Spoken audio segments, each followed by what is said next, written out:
We're in Albuquerque, New Mexico on our way to San Diego. I'll see you at the book tree on Sunday. We'll be looking at Jason's bookshelf. Also, this video here is a tour of the Underworld of Texas. On these old back roads in Texas, you find some really interesting things. Sonora kind of blew my mind. Also, I apologize for the audio. I had a different setup. You guys know my audio always sucks.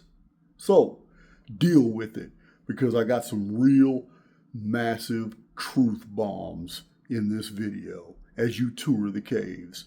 And those of you who still want to help, I really appreciate the donations. Been paying for the gas, paying for the hotels, paying for the souvenirs, and paying for the state parks, places we've been touring. If you want to help out, guys, the donation links are in the description box. So we've all heard of Carlsbad caverns, and lesser known, but probably more impressive, are natural bridge caverns in Texas. Some of them have 100-foot ceilings, from what I hear. But I have never heard of the caves and caverns of Sonora, Texas. So you can imagine my surprise when I keep seeing these signs for this state park or national monument or whatever for come see the Sonora caves. Guys, I was not intending on being impressed. But what we found was amazing. And that they don't advertise, no one knows about it. You just literally drive through the area west of San Antonio on Interstate 10, leaving the state, going toward New Mexico. That's when you find out that there's something out here to do, to see. And the caves are so far off the beaten path, way out in the middle of nowhere. The Sonora caves were discovered when an animal that belonged to a man in 1905 who owned the property, the animal disappeared into a hole in the ground. And wanting to protect the rest of his livestock, he covered the hole up.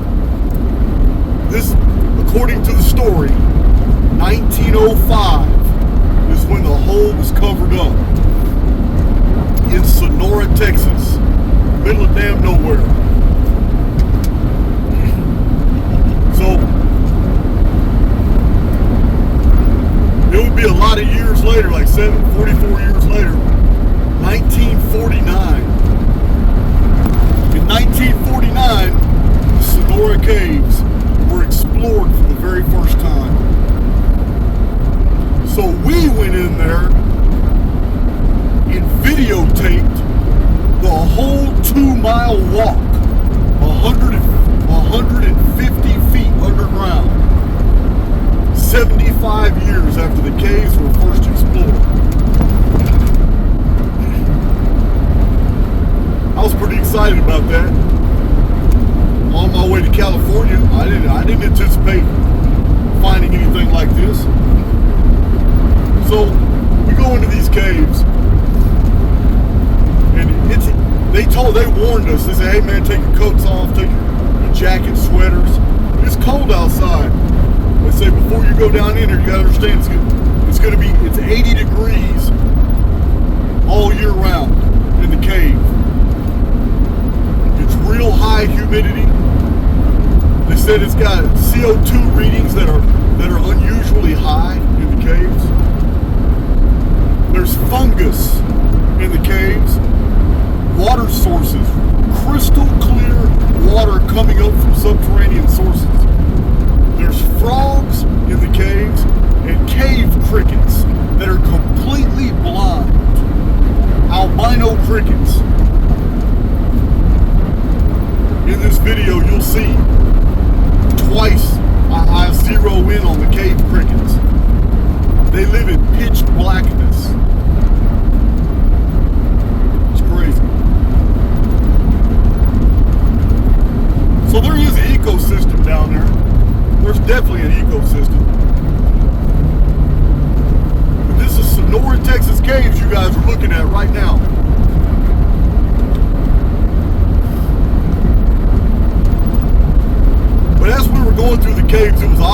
they went and they spidered out in different directions, but we were being given a real sanitized tour.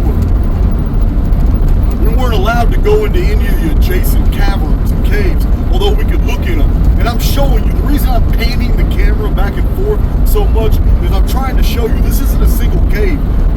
These caves and caverns spider out in different dimensions, different directions.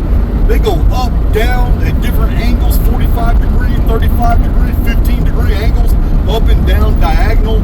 It's really, this is really interesting how much space is down here.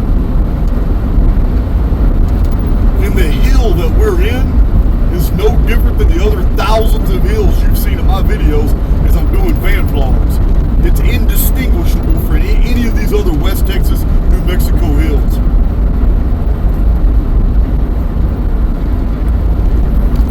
So the guide told us that most of the caverns and caves have not been explored yet because of safety issues. They've got lighting down certain areas that they show us, but I was really curious as to why we weren't allowed to go to some areas that looked really interesting and they had no light in them. I'm like, man, wouldn't it be awesome to go in that big old giant cavern right there? But we weren't allowed to. We had to follow the guide. And the guide, she knew what she was doing. Because I tried to lag behind a few times. She waited for everybody to catch up and then personally came back to see what I was doing. And I just pretended I was sitting there filming. I was looking down those adjacent caves. You know me, I'm gonna look. Now, what was obvious was at about 100-foot depth or so, there was definitely some more modern masonry down there. Now, maybe they were made to look old, I don't know, but we saw cyclopean brickwork. For those who don't know what cyclopean brickwork is, this isn't like kiln-fired brick that are in molds and look like a typical brick wall. These are different sized rocks that all at least have one flat side and they're puzzle pieced together. It's called cyclopean masonry. I found 2 walls down there, you'll see them in this video. Those are of human manufacture. I don't know what the date is, they might be modern, but they sure looked old. So, other than that, I saw no evidence whatsoever that these have ever had human occupation. So, that was pretty interesting to me to see. So, there's some strange things in there, but there weren't fossils. None of that stuff was in there.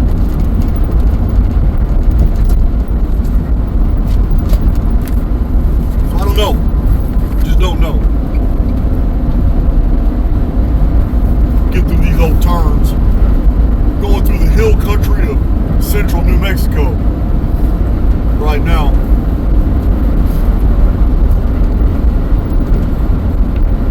You guys know I've had a lot of things in my mind lately. We're gonna get back to these caves in just a second. I've probably blocked over 100 people from Archaix in the past 3 days. You guys know I got zero tolerance. And you guys know I got a really good memory. And I'm seeing a whole bunch of new accounts I've never seen before come trying to bring that toxicity onto my channel. I got zero tolerance. I don't care. Yeah, these Christian right book burners want to come to my channel all triggered and stuff about things I say. I don't care. You got one chance with me, and when you blow it, don't ever ask for me to unblock you. Life's too short. Life's too short for dealing with that. Yeah, that Christian programming is real, guys. That Christian programming is so real, so toxic. I know, man. You guys know my story. First 40 years of my life, Southern Baptist programming. Die-hard Bible thumper. I know my Bible. It took a lot to divorce myself from all that. And I researched myself right out of that paradigm. Christians today are starting to act like the New Inquisition. Like they have the moral high ground. Like they're the arbiters of what should be and should not be talked about on social media. I'm not just talking about the Billy Carson deal. Billy Carson's an idiot. He did all this to himself. But I also see what else is going on. Yeah, if it was, it's just ridiculous. I'm not going to contaminate this video with that shit. But it's like the burning times all over again. Yeah, mark my words. I've said it in other presentations. There's nothing more toxic than a soul that thinks they're allied to God, and they can actually shelve all human decency and participate in activities against other souls and think they're justified. This self-righteous moral indignation that they share.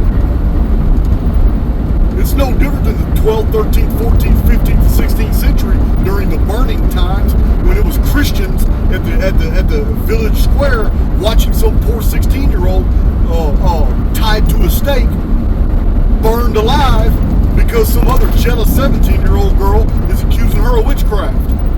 They didn't have a way to test anybody, so the priest invented tests. Yeah, they shoved a needle through her nipple, and if she screamed, she's guilty, because God would protect the innocent from pain. That was the litmus test. Can you pass that test? I want to see a Christian get strapped to a chair and pass that test. Get a needle shoved through your nipple. See if you don't scream. Yeah. Such toxic hypocrisy. It's the burning times all over again, except now you can do it from the safety of your living room on a computer key. You ain't got to worry about somebody knocking your teeth out. It's crazy. The world we live in now is so crazy. So toxic. All these dudes are like cowards, man. Yeah, Billy Carson is not a victory. That is nothing to brag about at all. But that's what you expect from those trained in apologetics. That's what you expect. They got to take their victories while they can. Because those trained in apologetics are masters at debate among those who are in Christendom, those who are among the theology, men of the cloth with 100 different denominations. Those who are trained in apologetics are the masters, they are the elite of those who accept the Christian documents to be true. When it comes to a real historian, when it comes to somebody who really knows their material and knows what existed and what did not exist in the 1st century AD, those who are trained in apologetics will sound like morons trying to defend their faith against someone like me. That's why they take that victory. That's why they run with that victory with morons like Billy Carson. It's crazy. Hypocrisy is real, guys.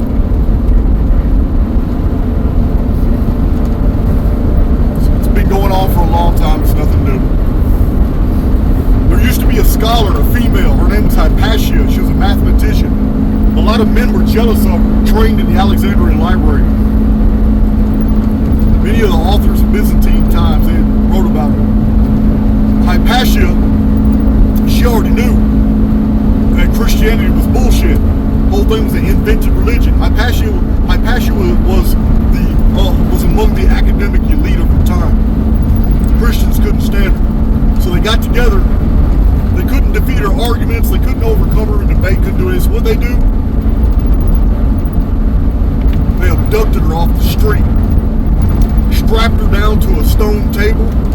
And a bunch of Christians got together thinking that they were doing God's service by taking oyster shells and then peeling her skin off while she was alive. That's what Christians do. Praise God. In the name of Jesus.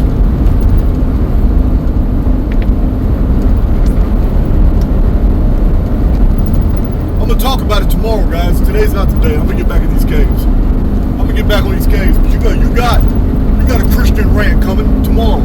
I'm going to cover some points you need to know. Because all this shit that's going on right now, I told you, I've been telling you for 4 years, the Christian right is political.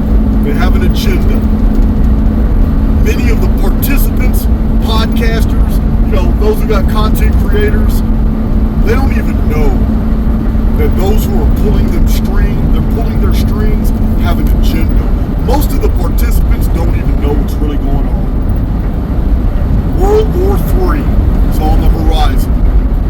And in order to get everybody involved, they have to pull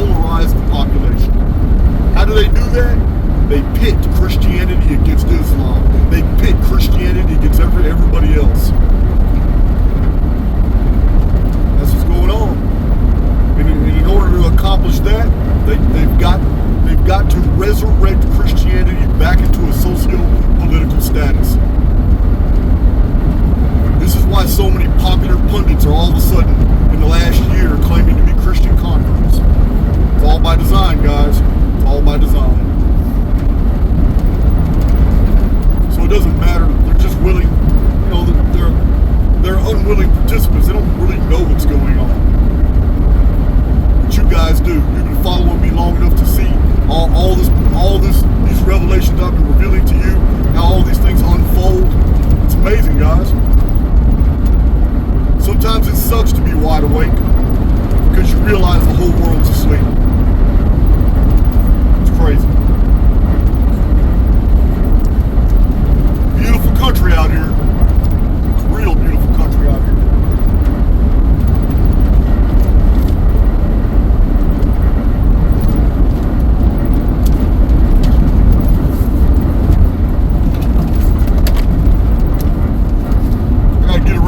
Before I continue, I can't stand having large vehicles in front of me blocking my view. I can't see anything. So get around.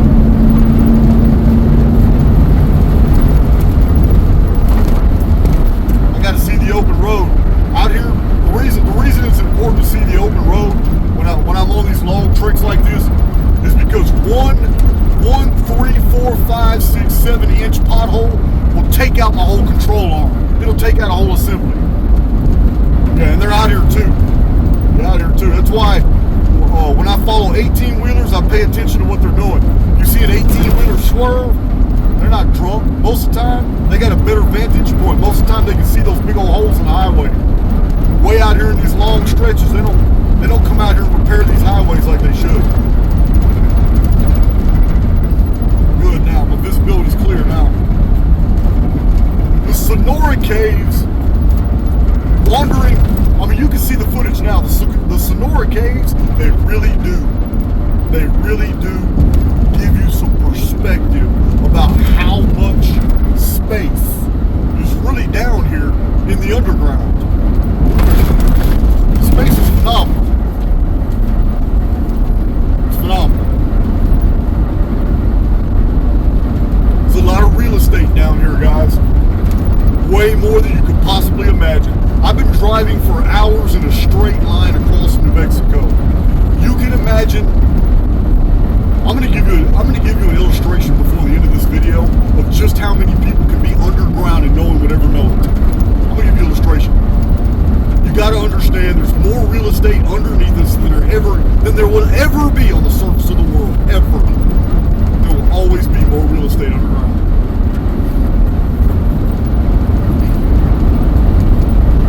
So, you know, those oil and gas guys, they claim that they can drill down to about 20 miles. Something I've heard recently. You guys can fact check that, I don't care. I wouldn't even care if it's 5 miles. I wouldn't care if you found out if it was 30 miles. 20 miles is good. It's good. It's a real good number for our demonstration here. Because here in a little while I'm going to demonstrate. We're only going to go down 1 mile. And I'm going to show you something. But they say we can drill down with our present technology to about 20 miles. When I was in oil and gas in the Vulcan facility, I was a CNC pipe threader machinist. And I had to get that thread count right using a micrometer and using a computer. And I had to recheck about every 10 pipes and make sure that I would have to get a coupling out and make sure that the coupling would go over the thread airtight, hermetically sealed. And then I'll have to undo the coupling and try it on the 11th pipe, every 10 pipes. Because of the thread, if there's any deviance whatsoever in the thread, the couplings won't go together. And when you're putting together pipes that go 1.5 miles underground, you can't F up. That's neither here nor there. All this underground, that people can live underground is already known. There are 59 underground cities that have been found in Archaix. Phoenix Hill, Turkey. Archaix was discovered in 1962, the first of 59 underground cities. This is Turkey. I've talked about them a lot. Phoenix Hill in China is the entrance to underground facility. There are underground facilities in the Urubamba Valley in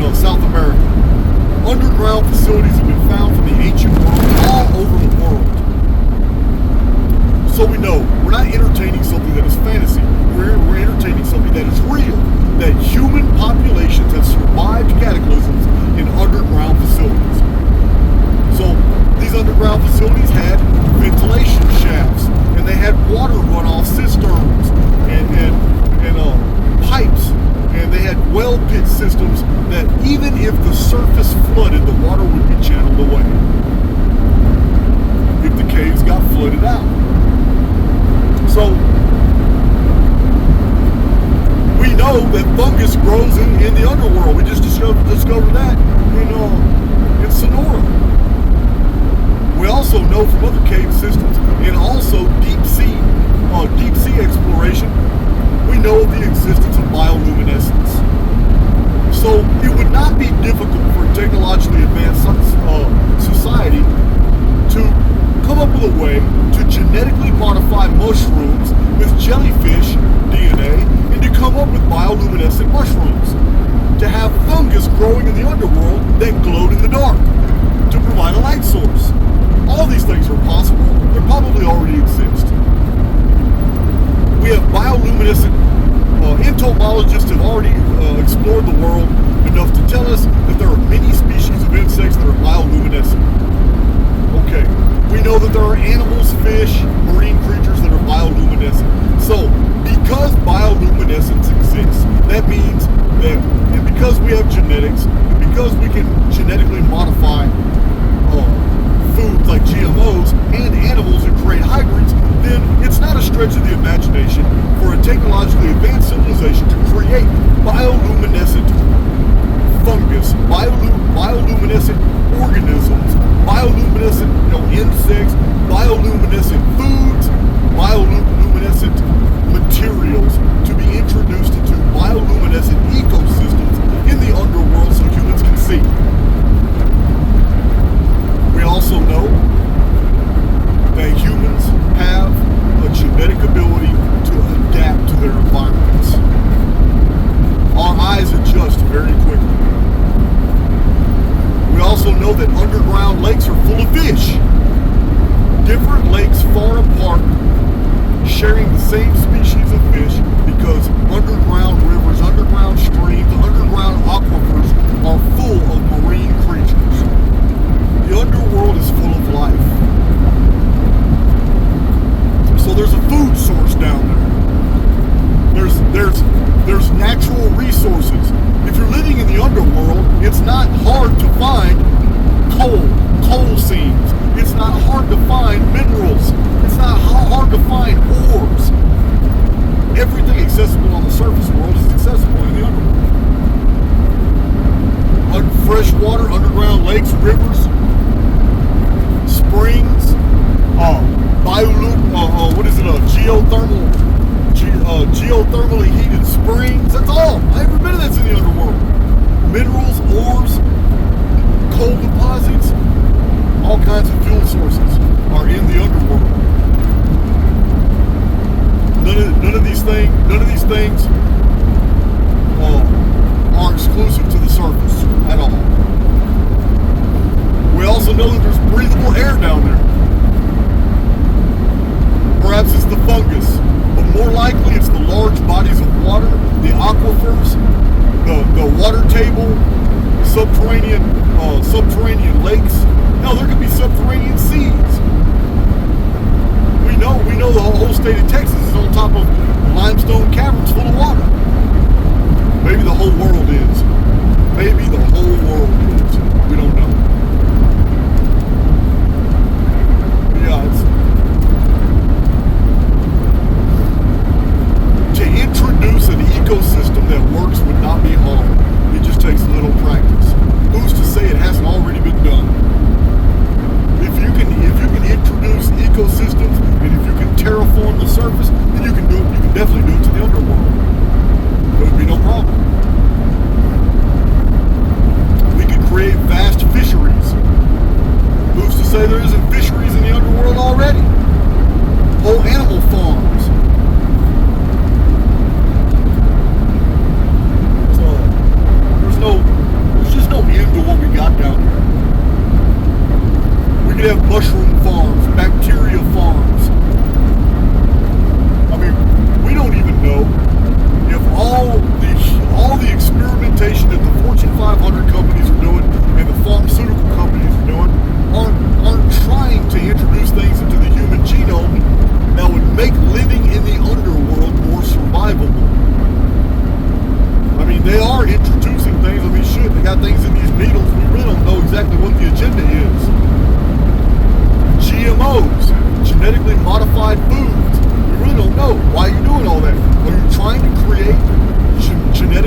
Congress is funding them.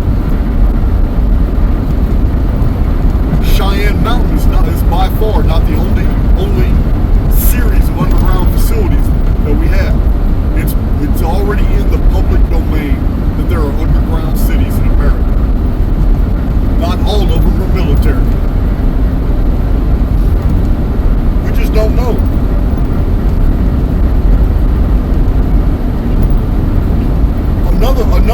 Another resource, another really good resource that can be found in the underworld and very rare on the surface is magma. Can you imagine all the things that can be done in a magma-rich area, a magma flow area? How that heat can be transferred into energy that can be sent down conduits to heat up underground facilities. Yeah, there could be all kinds of ways that we can use that to our advantage. Why would you need to artificially create intensified heat in order to perform all kinds of manufacturing functions? Why not just build your underground manufacturing facilities right next to some type of thermal flume, some type of magma river? There are rivers of magma in the underworld. Why not capitalize off that? Who's to say they're not already doing it?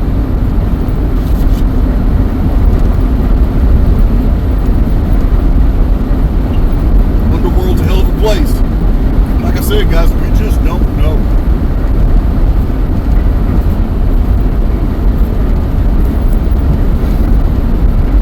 New Mexico's got some long, Texas does too, but New Mexico's got some long, straight highways from mountain range to mountain range, as far as the eye can see.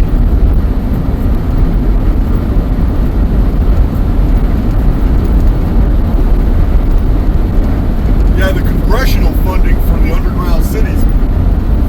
The first I read about that said it happened was in the 1970s. I just read about it recently in the last 2 years.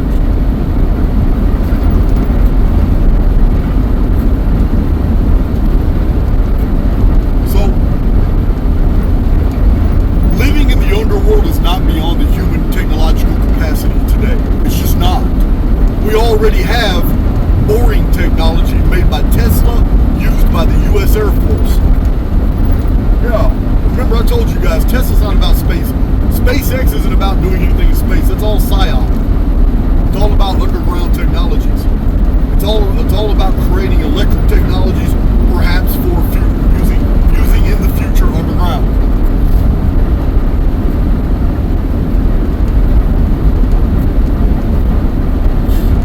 Boring technology. You've seen those machines. I've shown them on my channel. I've shown at least one photograph of one of those diamond tip thermite drill tractor. It's a gigantic cylindrical tractor that looks like a rocket ship, but they're underground on a track. And the drill bit just spins super fast in 3 different directions, and it gets super hot. It's got the diamond heads on it, and it gets super hot, and it vibrates with electricity. This thermite drill bit just melts through granite. It melts through diorite. It melts right through rhyolite, basalt, right through basement rock. We've got a lot of those machines underground. They're tunneling right now as we speak. And the fuselage on these machines, as I show in my photos, says U.S. Air Force, but they're underground. Go figure that one out. So the technology already exists. You guys can go. To search bar. Use the search bar on my channel.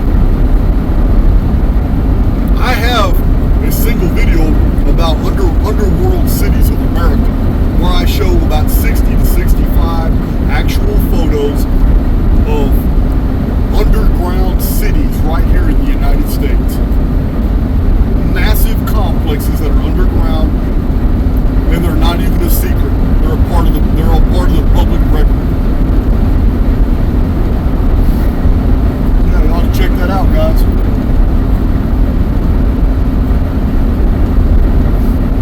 Yeah, so I mean, looking at all this, what you're looking at right now, all these caves and caverns, guys, space is not the final frontier. This is not Star Trek. The final frontier is the Underworld. It's the Great Apsu. In the ancient Sumerian text, it's called the Deep.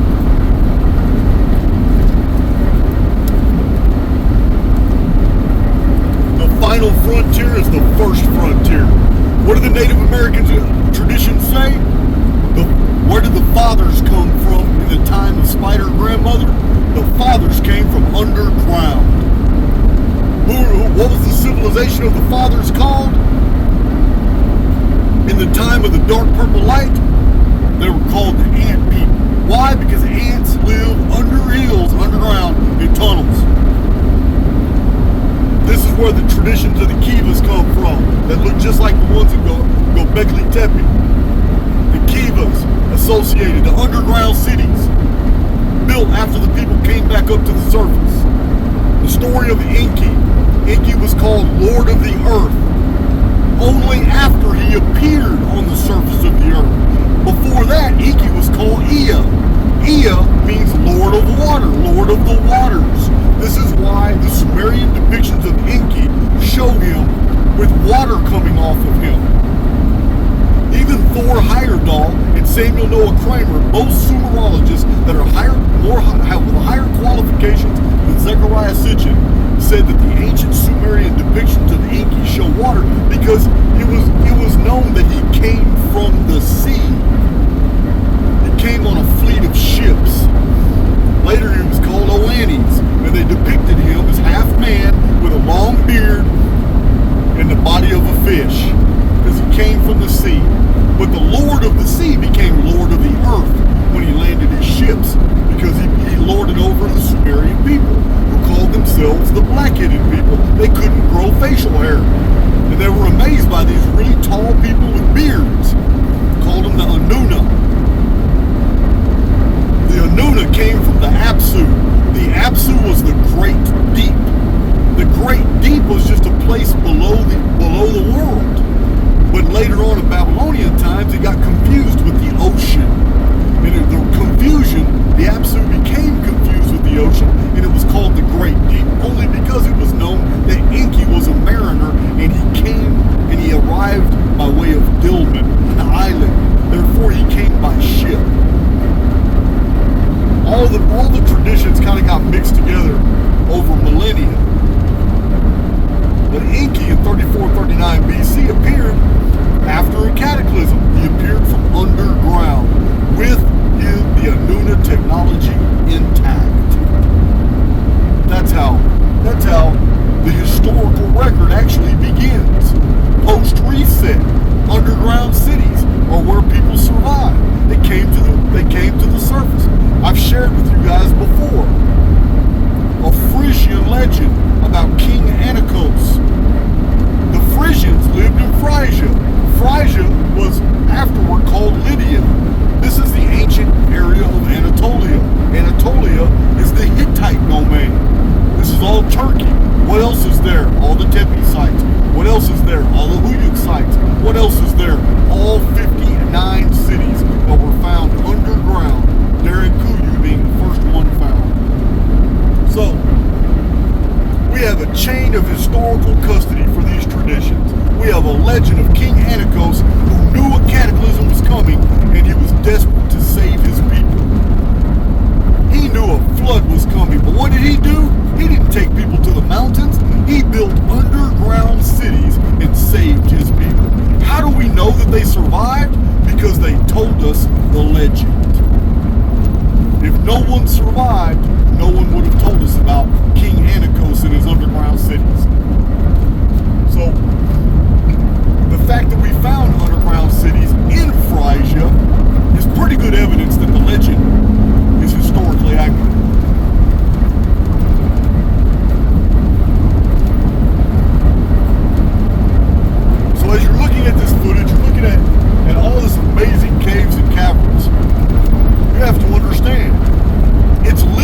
down here. And this could all be formed and changed into something habitable. Caves can be rounded off. You can find natural caves and turn them into habitats. It's not difficult to do.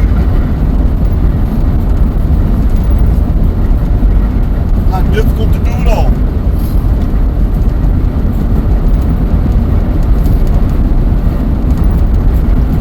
I'm still on these long stretches. Dad and I are on our way to Sacramento.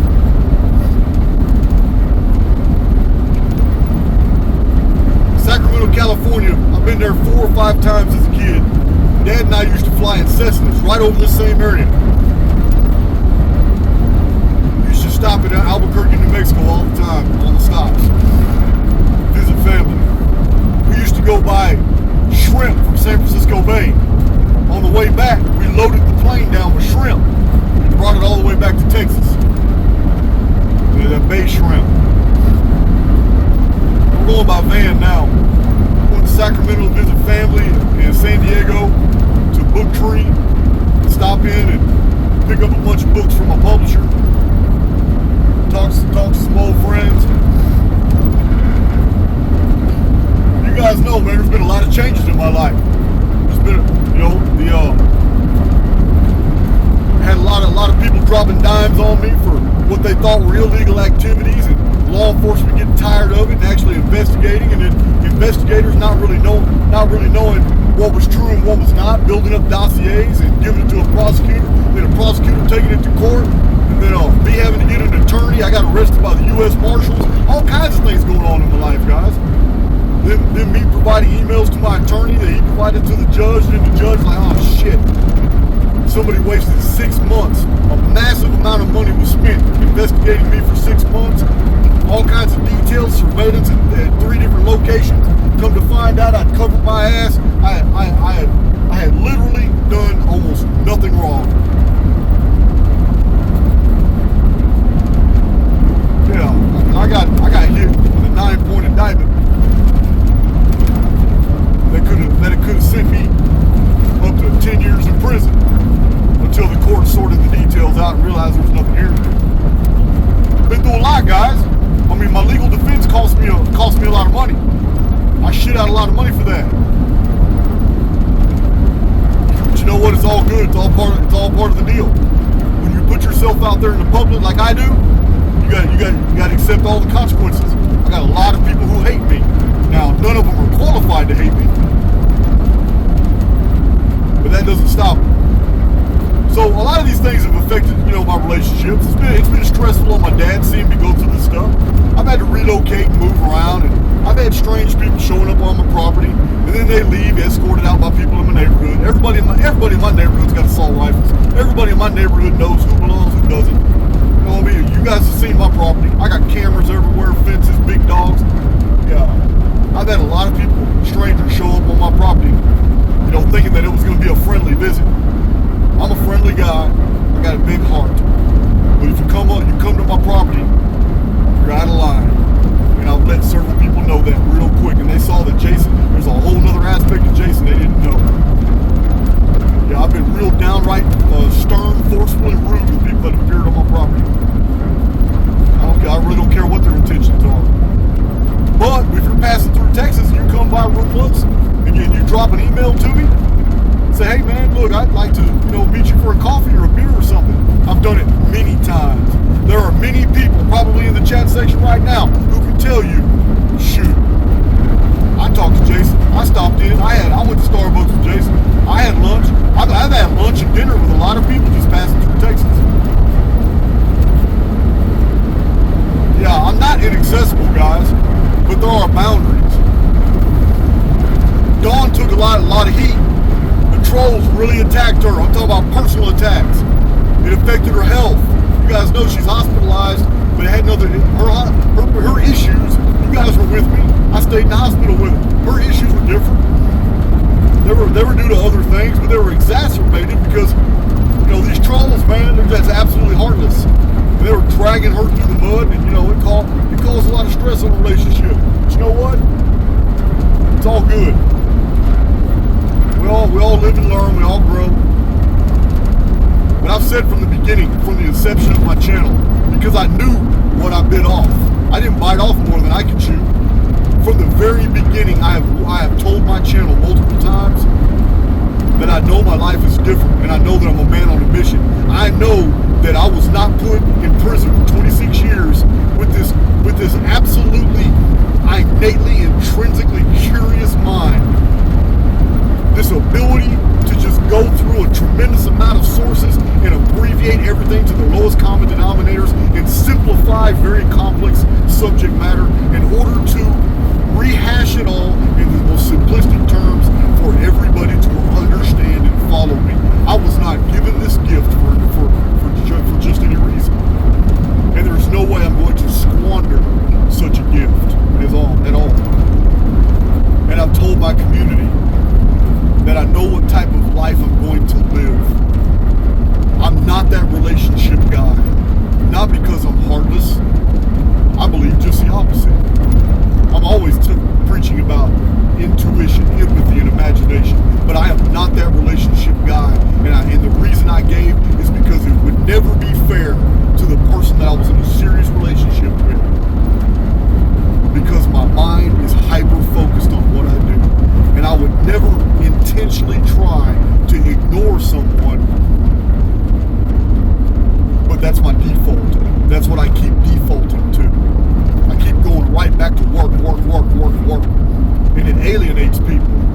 Not just Dawn, but even, other people close in my life. I alienate them over and over, time and time again.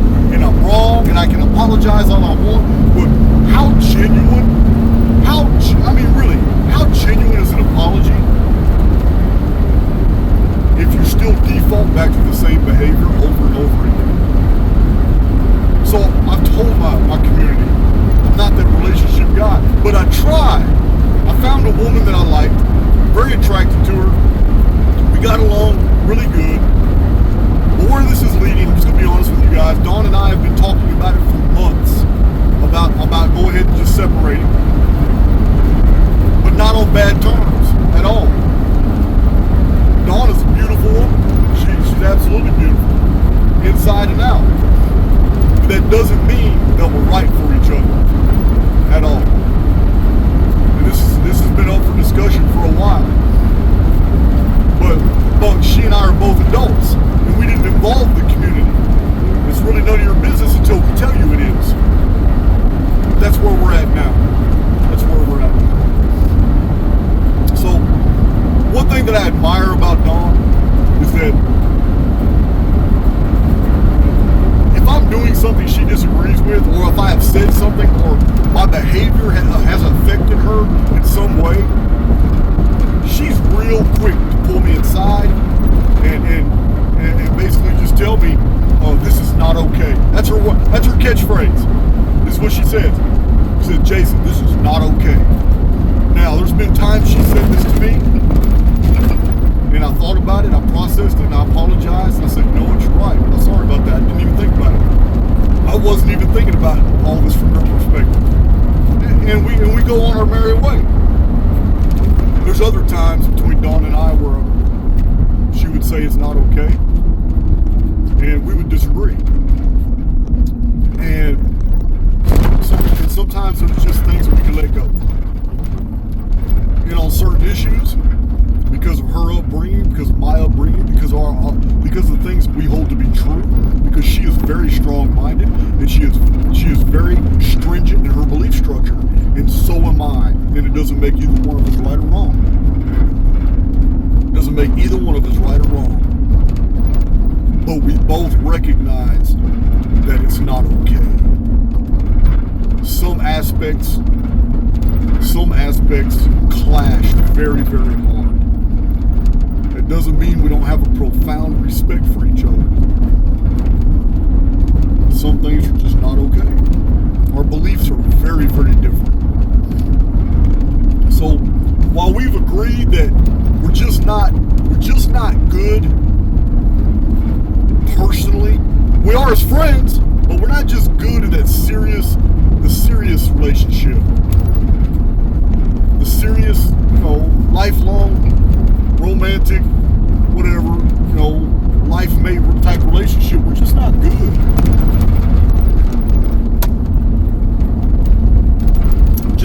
it all on the personal, but we are absolutely like peas and carrots on the professional.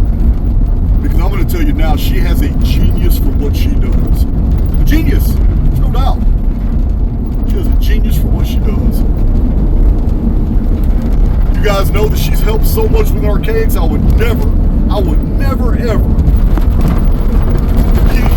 even allude that I would want her to stop doing what she was doing. And I was so happy when we were having this discussion that she told me that she is able to separate the personal from the professional, and that she loves being a part of the Archaix community because she is a very large part of the Archaix community, and she's genius at what she does.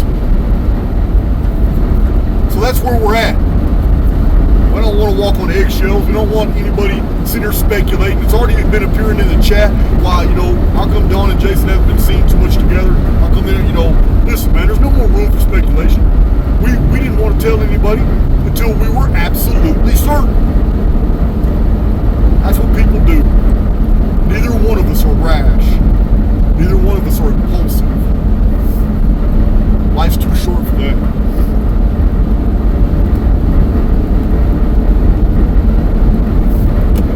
Got me another big truck in the way. Hold on. Alright. Yeah, I gotta be able to see, guys. Gotta be able to see. I didn't mean to make this video about Dawn. Just, you know what? She will always have my utmost respect. Because we're both working hard on Archaix, I'm probably going to be in contact with her on a daily, weekly basis. It's not going to end. But there are many things that she really likes to do and that she's going to continue to do in her life that I just don't want to be a part of. And there's other things that I do in my life that alienates her. And like she says, that's not okay. And I agree with her. So, you know what? I guess this is the best time to talk about it anyway. I can't imagine just doing a Dawn video. That'd be kind of strange. But yeah, absolutely no hard feelings whatsoever between either one of us. Yeah, she's a winner, guys. She's a winner. Some things are just some things just aren't meant to be. With the Sonora caves, this whole trip's got me deeply introspective, and I've been really reflecting on a lot of my life and all that, and where I'm going, and in the Archaix community, and you know what? So these things are on my mind. So it's just it is what it is. Listen, a mile is 5,280 feet. 1 mile is 5,280 feet. The entire United States underneath us, we have basement rock that's way thicker than that. Way deeper than that. We're talking hundreds of miles, if the uniformitarians aren't lying to us. But if we just go by the oil and gas guys, we got 20 miles of bedrock. Okay, I'm gonna eliminate about 90% of the underworld. Let's just deal with a small fraction of the underworld. Let's just deal with 2 miles depth. If we build an underground city at 1 mile depth, the highest level of the city will be at 1 mile depth, and the city itself is 1 mile deep.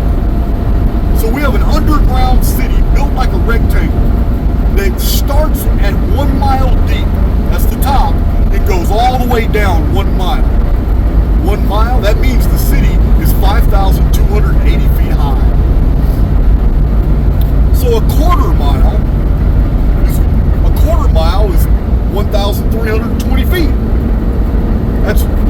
So 1,320 feet is a mile, 5,280 feet. So this quarter mile of 1,320 feet is how big our city is, front to back and side to side. So the north-south measurement of our city is 1/4 mile, 1,320 feet. The east-west axis of our city is 1,320 feet, 1/4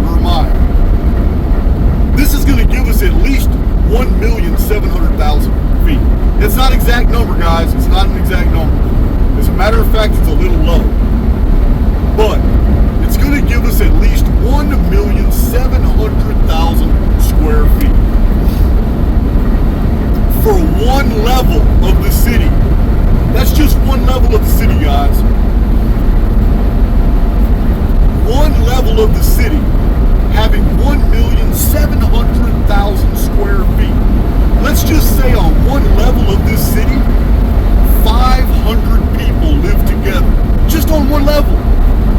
That means each one of the 500 individuals have over 3,200 square feet each. I'm going to repeat that. If you took 500 people and put them in an underground facility and gave each one of them 3,200 square feet living space, they could all live in a space a square quarter mile. That's just one level, guys. But our city is a mile deep. So let's give them space between levels of the city. Let's assume that our 5,280 foot city has 100 foot thick basement levels. This allows for rooms that are at least 70 foot thick, giving a 30 foot foundation between each deal. Can you imagine what you can do with a room 70 foot high? And then your ceiling is still 30 feet of solid rock before it touches the next level above. 100 feet is more than we need to give it. But that's what we're going to do.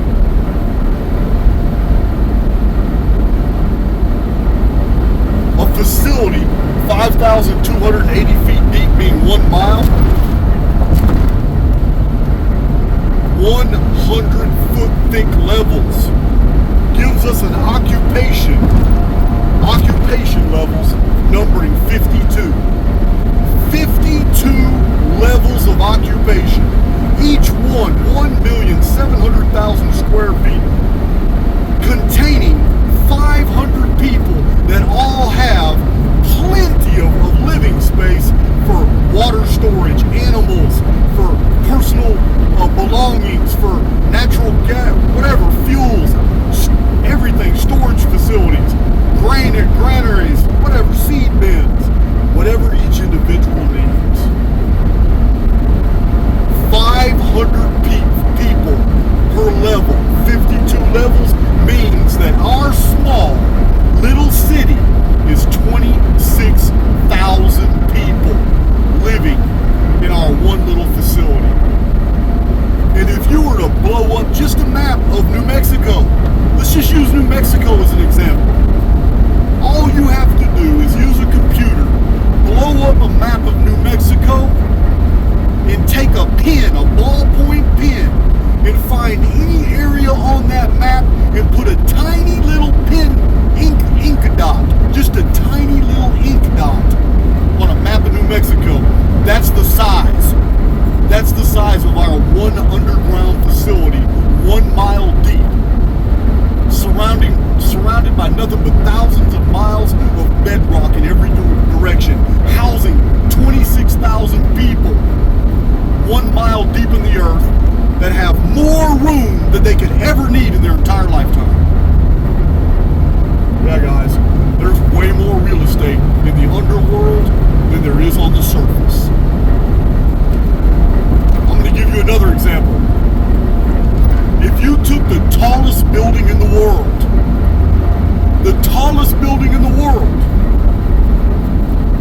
and we were able, and we had the resources to build the tallest building in the world, one of them on every single square mile in the world, so that every square mile in the world had one of these tall buildings, whatever it is, 120 stories high, whatever it is,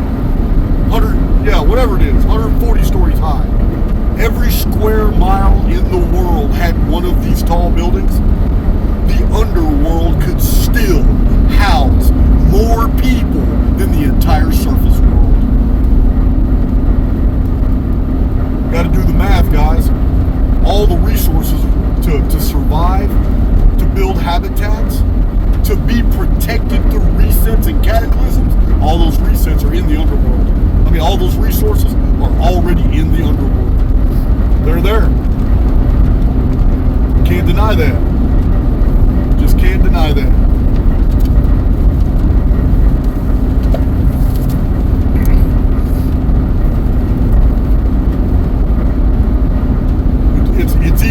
It's even now more evident as I ride through New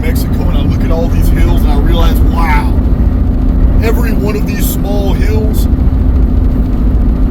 has more volume than high-rise buildings in New York. And the mountains I'm looking at in the distance, gigantic mountains, could house 500,000 people so easily. So easily. Now, I am pretty sure that there are several million people living below the United States of America right now. I'm convinced of it. Remember, I've done the videos about the trucker convoys, all those trucker convoys. They were trying to normalize it, and they were trying to give you an excuse as to why you were seeing them. So they used the Patriot pacification BS. Tried to tell you that, oh, the Patriots are going, the truckers are going to save Canada. Next, a whole bunch of convoys were seen going from the north to the south a year later. So they created a cover story. Oh, trucker camp convoys all from the northern states of Canada got together. Thousands of truckers. They're going to the Texas border. They're going to save Texas from all these invading migrants. You know what all the YouTube channels said that was going on the Texas border? Nothing. They said they didn't see any truckers arrive down there. Same thing with the Canadian, the American truckers going to save Canada. Ain't no truckers appeared in Canada. Guys, we're being psyoped. We're being psyoped. Those trucker convoys were real. People filmed them. People saw them. They just disappeared in the night. The trucker convoys were also happening during something else that was going on that the media kept very separate. And that was the fact that in 2020 and 2021, the shelves of America became bare of all kinds of hygiene, toiletries, toilet paper, all kinds of supplies, and the media painted it as if preppers were invading the stores and buying all the toilet paper up because they were scared of COVID. That's not what's going on, guys. The distributors had all their stock bought up, and that shit was carried into underground facilities because that shit can stay there for 40 or 50 years. It's not going to deteriorate. Climate-controlled facilities in the underworld can have deodorants and sanitizers, hand sanitizers, toilet paper, paper towels, Windex. You can have all these things, everything humans need for their body, soap, all these things it was so weird the shortage we had during that time of the trucker convoys. So weird. Right here on Archaix, I was connecting the dots. Showing you this, our world is not what you think, guys. They are long-term planning. They are preparing. And they're doing it right under our noses. Doing it right under our noses. Everybody worried about who's going to get elected. The whole election circus is to preoccupy you so you won't think about these deeper things about what's really going on in our world. Like elections even matter. When has a president of the United States ever changed anything? They make good speeches. It's all rhetoric. And it's no different than Christian apologists. It's all rhetoric. We can talk ad nauseum about the nuances of different Christian texts. We can talk about interpolations and redactions all day long. But what it really boils down to is what evidence do you have in the 1st century AD that this shit ever happened? You don't have any. You just have text appearing in the 2nd century that all of a sudden start talking about things that could be interpreted as if these things may have happened. Can't wait for tomorrow's video. I'm going straight to the core on this Christian stuff. You guys know I always hold my stuff. I hold the real good data sets. I hold them back. I've published a lot on Twitter on the Christian stuff, and I've published a lot on the Dark Satellite. The Dark Scriptures. I said Dark Satellite. The Dark Scriptures on YouTube. But I got 2 new books. I got them right here behind me on this bench, on this couch bench. I got 2 new books my publisher sent me. He says it's of the utmost importance. I must read these books. He's read my data sets. He's gone through my material on the first 2 centuries of the Christian religion and how it was developed, how it was completely made up.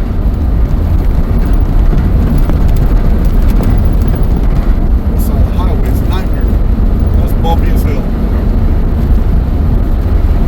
When he sent me these 2 books, he said, "Hey, but Jason, you've got to read these 2 books because this is all new data.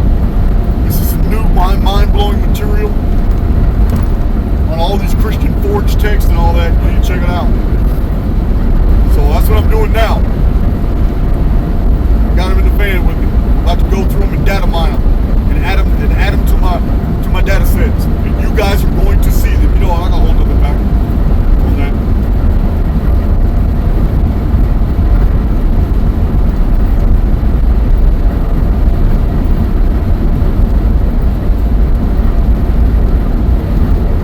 So interesting looking at the topography of New Mexico.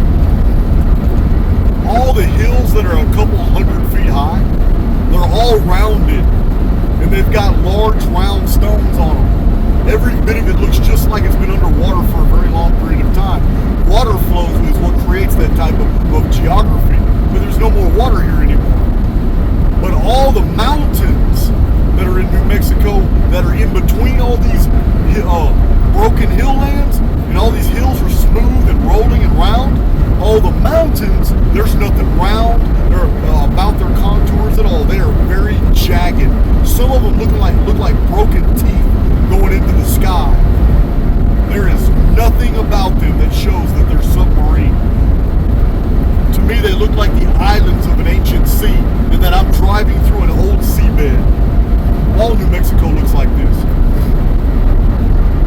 Mountains were once above water, and all this area was the seabed. And these hills, all these hills, these rounded top hills, the flat top hills were islands, but the round hills, they were all under the water line, and the water current rounded them over a long period of time. Giant boulders and stones, all very rounded, unlike the mountains, which are very jagged. That's Jason Geography 101. Brought to you live, or actually pre-recorded from the Jasonian Institute of Higher Learning. Get back from Cali. Let me get back on my Archaix Academy. Because that's what it's about. I'm also, since Billy Carson's no longer relevant, I'm also going to start looking at these other guys. Yeah, since the Christian Reich wants to start taking down those that I've been whittling down for 2 years, I'm going to give them some more victims. We're going to see how diligent they are. Yeah, I'm looking at them now. I might reach out and contact that guy for a discussion. It might turn into a debate because I'm really not trying to hear it. But that guy, a lot of you have talked to me about him. He's an eccentric guy. I think he's a multi-millionaire or something. None of that shit impresses me.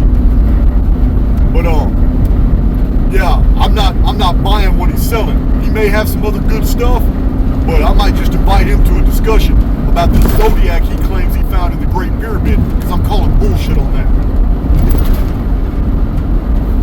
And I know he likes Billy Carson. That was pretty good though. Jasonian Institute of Higher Learning. That might stick. Guys, I'm about 300 miles underneath Asgard. I think I found the gate of Niflheim.